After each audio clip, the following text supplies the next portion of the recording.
इस वीडियो में बात करेंगे हिंदी भाषा और संप्रेषण। देखिए एईसीसी का आपका सब्जेक्ट है ये।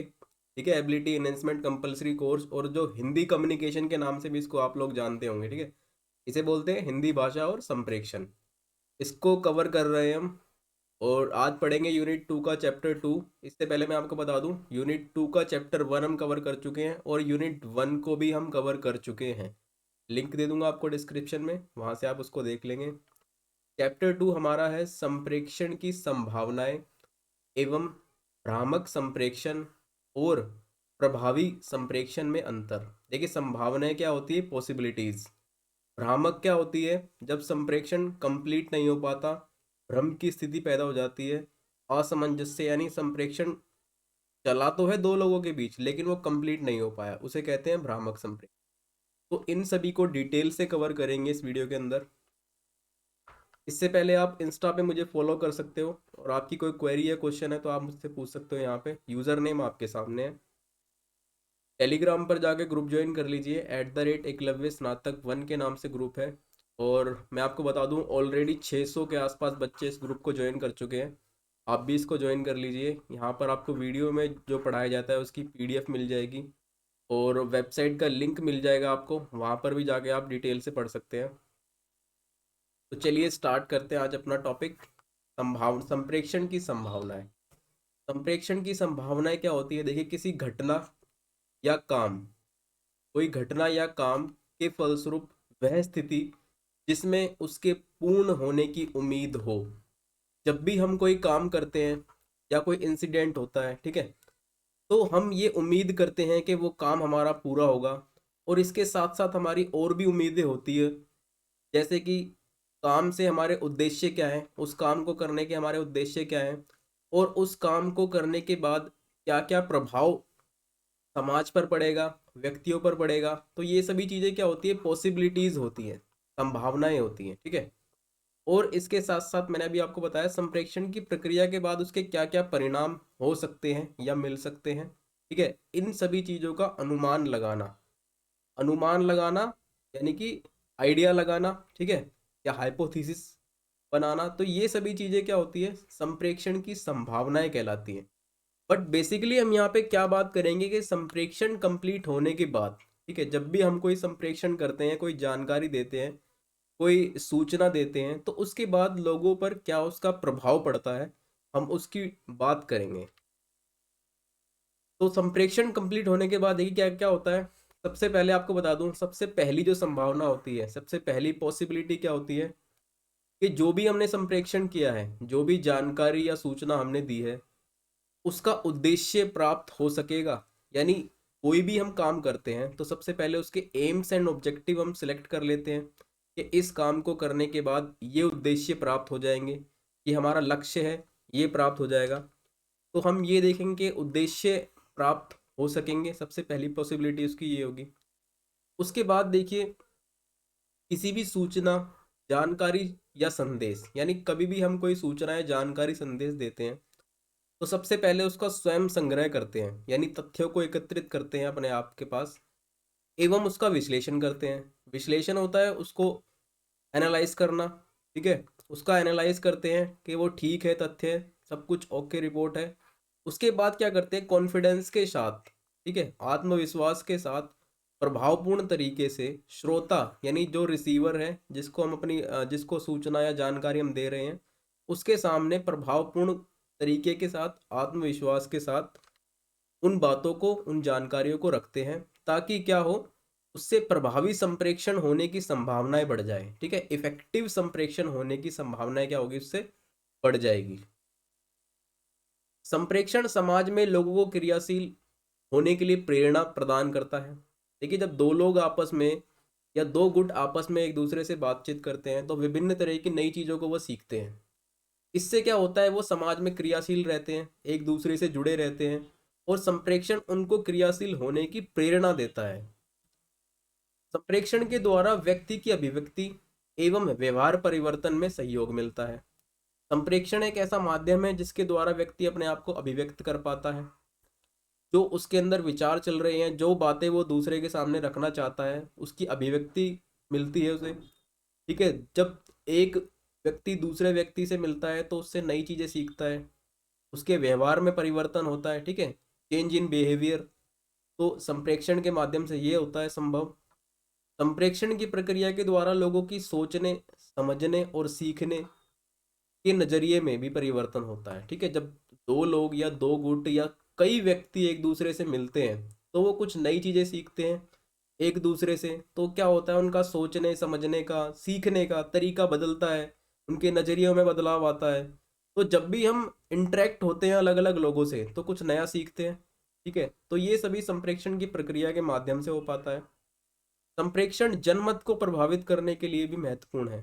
जनमत क्या होता है, देखिए, जब हम किसी बड़े अ, लोगों के तबके को बड़े लोगों से ज्यादा लोगों की भीड़ जो होती है, ठीक है, ज्यादा लोगों की भीड़, बड़ा तबका जिसे हम कहते हैं, ठीक है, उसके साथ हम इंटरेक्ट होते हैं तो संप्रेक्षण से हम उसे प्रभावित कर सकते हैं अपनी बातों को समझाने के लिए या कोई और चीजें उनको बताने के लिए, तो उनसे हम इंटरेक्ट होते हैं। तो ये पॉसिबिलिटीज बढ़ जाती है कि जनमत को हम प्रभावित कर सकते हैं संप्रेक्षण से। संप्रेक्षण समाज की समस्याओं जैसे जाति, देखिए समाज में विभिन्न प्रकार की सामाजिक बुराइयां होती है, आपको पता होगा, जाति को लेकर, धर्म को लेकर, लिंग को लेकर, या पर्यावरण संरक्षण को लेकर, या साफ सफाई को लेकर, बहुत सारी ऐसी चीजें होती हैं जो संप्रेक्षण के माध्यम से अवेयर कराती है, ठीक है। संप्रेक्षण के माध्यम से लोगों में जागरूकता फैलती है, हम एक दूसरे से इंटरेक्ट होते हैं, उन्हें इनकी इनकी हानियां क्या है वो बताते हैं, क्या इनके पॉजिटिव इफेक्ट होंगे वो सब चीज़ें बताते हैं। तो संप्रेक्षण है जिस जो इन पर इम्पोर्टेंट इफेक्ट डालता है, ठीक है, अपनी एक महत्वपूर्ण भूमिका निभाता है।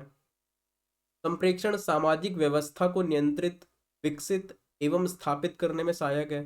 जब भी कोई सामाजिक व्यवस्था होती है, ठीक है, सामाजिक व्यवस्था होती है जब जहाँ पर बल्क में लोग एकत्रित होते हैं, तो उसको व्यवस्थित करने के लिए, नियंत्रित करने के लिए, ठीक है, स्थापित करने के लिए हमें लोगों से बातचीत करनी होती है, एक मैनेजमेंट बनाना होता है। तो ये संप्रेक्षण की प्रक्रिया के द्वारा किया जाता है। संप्रेक्षण समाज के लोगों के आपसी संबंधों को मजबूत बनाने एवं राष्ट्रीय एकता एवं अखंडता को बल प्रदान करता है। देखिए, जब आपस में लोग इंटरेक्ट होते हैं तो कहीं ना कहीं उनके बीच एक ऐसी बॉन्डिंग बनती है, ठीक है, ऐसा उनके उनके जो संबंध होते हैं वो आपसी मजबूत होते हैं, वो एक दूसरे को समझते हैं, एक दूसरे की समस्याओं में एक दूसरे के साथ खड़े रहते हैं। इससे क्या होता है, यूनिटी बनती है, एकता बनती है, और ये एक राष्ट्र के लिए भी, एक नेशन के लिए अपनी एक अच्छी छाप छोड़ता है, ठीक है। तो राष्ट्रीय एकता और अखंडता को बल प्रदान करने में सहायक होता है, ठीक है, अपना योगदान देता है संप्रेक्षण। तो ये थे संप्रेक्षण की संभावनाएं। चलिए अब बात करते हैं भ्रामक संप्रेक्षण। देखिए, भ्रामक संप्रेक्षण मैंने अभी आपको बताया था स्टार्टिंग में। संप्रेक्षण जो होता है, कम्युनिकेशन, तभी सार्थक यानी तभी ठीक माना जाता है, सार्थक माना जाता है, सही माना जाता है, कब, जब श्रोता के द्वारा ग्रहण किया गया संदेश उचित फीडबैक, प्रतिपुष्टि, फीडबैक को कहते हैं प्रतिपुष्टि हिंदी में, फीडबैक दिया जाए। यानी मान लो दो लोग आपस में कम्युनिकेट कर रहे हैं, ठीक है, ए ने बी को कुछ बताया, ठीक है, बी ने अगर वो चीज समझ ली तो वो क्या करेगा, फीडबैक देगा, यस और नो में, ठीक है। तो अगर वो बी उचित फीडबैक दे पा रहा है, ए को प्रतिपुष्टि ठीक दे पा रहा है, तो इसका मतलब तो संप्रेक्षण पूरा हो गया। अगर बी अपना फीडबैक ए को नहीं दे पा रहा है, ठीक है, ए व्यक्ति को, तो इसका मतलब क्या है, संप्रेक्षण भ्रम की स्थिति में चला गया है, संप्रेक्षण पूरा नहीं हुआ है। कई बार वक्ता संदेश को श्रोता तक ठीक प्रकार से नहीं पहुंचा पाता। देखिए, कई बार ऐसा होता है कि वक्ता में ही जो संदेश देने वाला है उसमें कुछ दिक्कतें आ जाती हैं, ठीक है, प्रॉब्लम्स फेस करनी पड़ जाती है, या भौतिक स्थिति ठीक नहीं हो पाती जिसकी वजह से संप्रेक्षण पूरा नहीं हो पाता।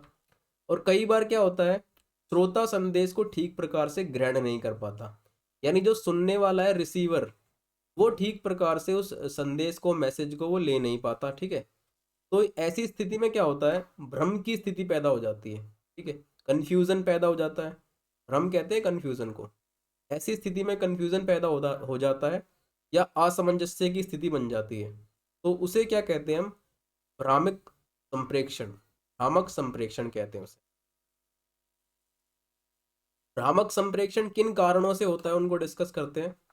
देखिए, वक्ता और श्रोता के मध्य भाषाई दक्षता एवं वैचारिक समन्वयता का अभाव होना। दो लोगों के बीच बोले जाने वाली जो भाषा है, अगर वो एक दूसरे जो आपस में कम्युनिकेट कर रहे हैं, कन्वीनियंट नहीं है उनके लिए, वो आपस में उन भाषा को नहीं जानते। मान लो दो लोग हैं, ए और बी। ए बोलता है इंग्लिश और बी बोलता है तमिल। दोनों को एक दूसरे की लैंग्वेज समझ में नहीं आती, तो क्या होगा? भ्रम की स्थिति पैदा हो जाएगी, दोनों एक दूसरे को नहीं समझ पाएंगे। ठीक है। वैचारिक समन्वयता होती है एक दूसरे के विचार अलग होना। मान लो मेरे आपने सुना होगा पॉलिटिकल साइंस में नरम दल और गरम दल, तो उन दोनों के बीच क्या है? वैचारिक समन्वयता का अभाव रहता है, यानी उनके विचार एक दूसरे से नहीं मिल पाते। तो ऐसी स्थिति में क्या होता है? ऐसी स्थिति में भी भ्रम की स्थिति पैदा हो जाती है, वो एक दूसरे को समझ नहीं पाते। तो संप्रेषण क्या होगा? ब्रेक हो जाएगा। संबंधित विषय की आधी अधूरी जानकारी होना। जब तक आपको अपना सब्जेक्ट या अपना विषय जिसके बारे में आप सामने वाले व्यक्ति को जानकारी देना चाह रहे हैं, उसकी खुद को ही पूरी जानकारी नहीं होगी, तो आप सामने वाले व्यक्ति को कैसे दे पाओगे? तो आपको अपने विषय में पूर्ण ज्ञान होना चाहिए, तभी संप्रेषण कंप्लीट हो पाएगा। और आधी अधूरी जानकारी यदि आपके पास है तो क्या होगा? संप्रेषण में भ्रम की स्थिति हो जाएगी, संप्रेषण कंप्लीट नहीं होगा। श्रोता का रुचि ना लेना। मान लो रिसीवर जो है, सुनने वाला, वो रुचि नहीं ले रहा, उसका कोई इंटरेस्ट ही नहीं है आपकी बातों में, ध्यान ही नहीं दे रहा हो, तो क्या होगा? क्या वो समझ पाएगा? नहीं समझ पाएगा, तो भ्रम की स्थिति पैदा हो जाएगी। संप्रेषण क्या होगा? कंप्लीट नहीं हो पाएगा। भौतिक स्थितियाँ ठीक ना होना। भौतिक स्थिति होती है, मान लो दो लोग यहाँ पर बात कर रहे हैं आपस में, और यहाँ की जो स्थितियाँ हैं वो ठीक नहीं है। डीजे बज रहा है, ढोल बज रहा है, या काफ़ी ज़्यादा शोर है, काफ़ी ज़्यादा अंधेरा है, ये सभी भौतिक स्थितियाँ होती है। तो ऐसी स्थिति में क्या दो लोग आपस में कम्युनिकेट कर पाएंगे? संप्रेषण ब्रेक हो जाएगा, तो भ्रम की स्थिति पैदा हो जाएगी। ठीक है, नहीं समझ पाएंगे एक दूसरे को। वक्ता के द्वारा उचित व्याकरण, अर्धविराम चिन्ह, शब्दार्थ आदि का उचित प्रयोग ना करना। देखिए, व्याकरण की दृष्टि से यदि आप शब्दों का सही उपयोग नहीं करेंगे तो भी संप्रेषण ब्रेक होगा। अर्धविराम चिन्हों का आप ठीक से प्रयोग नहीं करोगे, देखा होगा ना आपने, कोमा वगैरह, इसका अगर आप सही प्रयोग नहीं करोगे तो अर्थ समझने में दिक्कत आती है। उदाहरण के लिए मैंने आपको बताया भी है, यहाँ पे देखिए आप, एक उदाहरण आपको दिया गया है, लिखा गया है रोको मत जाने दो। देखिए शब्द तो सेम है, लेकिन यहाँ पर हम अर्थ को समझेंगे कोमे के द्वारा। रोको मत, कोमा, जाने दो, इसका मतलब है रोको मत जाने दो। लेकिन वहीं अगर हम इसको चेंज कर देते हैं, रोको के बाद कोमा लगा देते हैं, रोको मत जाने दो, तो हम इसको कैसे पढ़ेंगे? रोको मत जाने दो। तो है ना, शब्द बिल्कुल सेम है, लेकिन चिन्हों के द्वारा क्या हुआ? इनका अर्थ बदल गया। तो इन सभी चीज़ों का अगर आप ठीक से प्रयोग नहीं करोगे तो क्या होगा? भ्रम की स्थिति पैदा हो जाएगी और संप्रेषण कंप्लीट नहीं हो पाएगा। अब बात करते हैं प्रभावी संप्रेषण की, यानी इफेक्टिव कम्युनिकेशन क्या होता है। तो इफेक्टिव कम्युनिकेशन है संप्रेषण की प्रक्रिया में जब संदेश ग्रहण करने वाले तक संदेश उसी अर्थ में पहुंच जाए जिस अर्थ में संप्रेषक पहुंचाना चाहता है। यानी ए व्यक्ति बी के सामने कोई सूचना रखना चाहता है, तो जिस संदर्भ में या जिस उद्देश्य से वो अपनी बात रखना चाहता है बी के सामने, और उसी उद्देश्य तक बी के साथ ये पहुंच जाए, ठीक है, तो वो क्या कहलाएगा? प्रभावी संप्रेषण कहलाएगा, इफेक्टिव कम्युनिकेशन कहलाएगा, कंप्लीट कम्युनिकेशन कहलाएगा। ए और बी के बीच में कोई वार्तालाप चल रही है और वो बिल्कुल कंप्लीट हो गई है, ठीक है, बी ने फीडबैक भी ठीक अपना दे दिया है, तो क्या होगा? वो इफेक्टिव कम्युनिकेशन कहलाएगा। विद्वानों ने प्रभावी संप्रेषण के लिए 7C का सिद्धांत दिया है। 7C का सिद्धांत दिया है विद्वानों ने, जिसके द्वारा जो कहते हैं कि इफेक्टिव कम्युनिकेशन को महत्वपूर्ण बनाया जा सकता है या इफेक्टिव कम्युनिकेशन को कंप्लीट किया जा सकता है 7C के द्वारा। 7C कौन से आपको दिखा देता हूँ।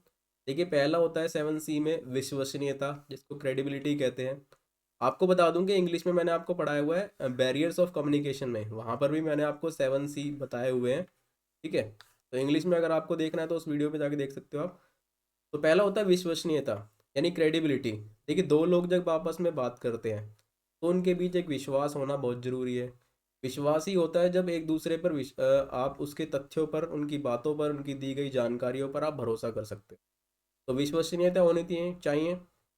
संदर्भ जो भी आप बता रहे हो, ठीक है, उसका क्या संदर्भ है, क्या मतलब है उसका, वो चीज़ आपकी क्लियर होनी चाहिए।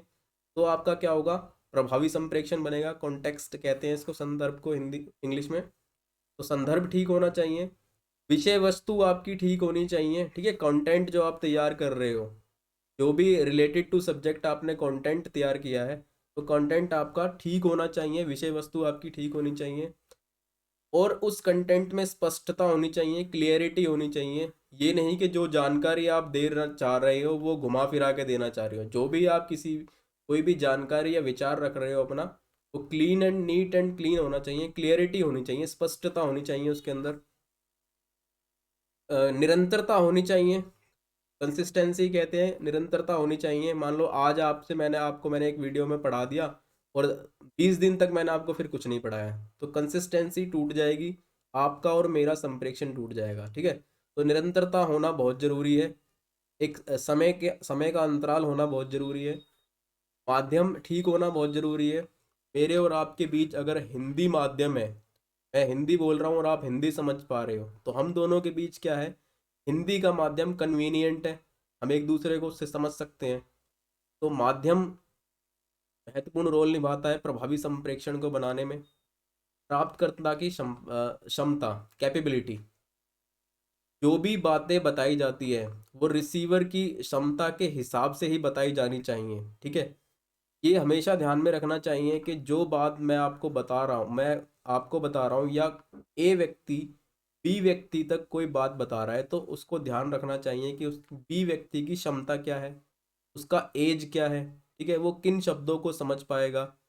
तो ये सभी चीज़ें क्या है, प्राप्तकर्ता की क्षमता, कैपेबिलिटी को ध्यान में रखते हुए उनके सामने जानकारियों को, तथ्यों को जो है पेश किया जाता है, जिसके हिसाब से क्या होगा, संप्रेषण प्रभावी बनेगा। भ्रामक संप्रेषण और प्रभावी संप्रेषण में अंतर क्या होता है, जरा इसको डिस्कस कर लेते हैं, और ये लास्ट है इसके अंदर, इसके बाद ये यूनिट कंप्लीट हो जाएगी, ठीक है। विश्वास होना बहुत जरूरी है। अगर दो, मैंने भी आपको बताया, वक्ता और श्रोता के बीच में परस्पर विश्वास का अभाव है या भरोसा नहीं है एक दूसरे पे, तो क्या होगा, भ्रम की स्थिति पैदा हो जाएगी। वहीं अगर एक दूसरे के ऊपर विश्वास है, भरोसा है, तो क्या होगा, प्रभावी संप्रेषण बन जाएगा। तो ये एक अंतर होता है। संदेश में अस्पष्टता है, विरोधाभास है, संदेश अगर क्लियर नहीं है, जानकारी जो देना चाह रहे हो वो क्लियर नहीं है, लिखा हुआ जो है वो साफ नहीं है, ठीक है, तो क्या होगा, भ्रम की स्थिति पैदा हो जाएगी। वहीं अगर संदेश स्पष्ट है, विरोधाभास नहीं है, तो प्रभावी संप्रेषण बन जाएगा। तो ये एक अंतर हो गया।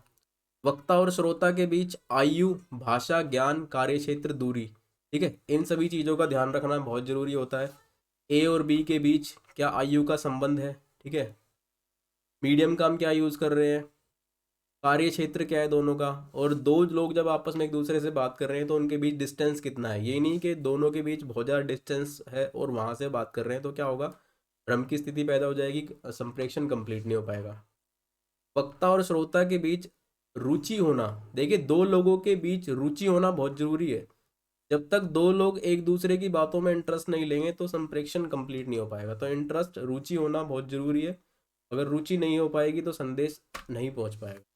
भौतिक वातावरण का अभाव है, मान लो भीड़ भाड़ वाला क्षेत्र है, या वहाँ पर काफ़ी ज़्यादा शोर है, ठीक है, डीजे ढोल वगैरह ये सब कुछ बज रहे हैं, या मान लो बहुत कम प्रकाश है, अंधेरा है काफ़ी ज़्यादा, तो भी आप क्या होगा, संप्रेषण नहीं कर पाओगे। तो भौतिक वातावरण का होना अति आवश्यक है। अस्पष्ट हस्तलेख है, संबंधित विषय और उचित शब्दकोश की कम जानकारी होना, ठीक है। मान लो मैं आपको कुछ लिखित में दे रहा हूँ और मैंने राइटिंग ऐसी लिख दी है कि आपकी समझ में नहीं आ रही, तो क्या होगा, संप्रेषण ब्रेक हो जाएगा। या मैं उसके अंदर ऐसे शब्दों का इस्तेमाल कर रहा हूँ जो आपके शब्दकोश में है ही नहीं, आप समझ ही नहीं पा रहे हो उसको, ठीक है, तो क्या होगा, संप्रेषण खराब हो जाएगा, टूट जाएगा। शारीरिक अक्षमता जैसे मूक, बधिर, अंधपन इत्यादि की अवस्था में भी संप्रेषण टूटने का अधिक चांस होता है, तो इनके हिसाब से हमको संप्रेषण करना होता है। तो ये सभी क्या थे, ये सभी प्रभावी संप्रेषण और भ्रामक संप्रेषण में अंतर थे। तो यहाँ पर आपकी जो यूनिट 2 का चैप्टर 2 है वो खत्म हो जाता है, और यहाँ आपकी यूनिट 2 कंप्लीट हो जाती है। तो सब्सक्राइब कीजिए चैनल को, लाइक कीजिए वीडियो को। तब तक के लिए धन्यवाद।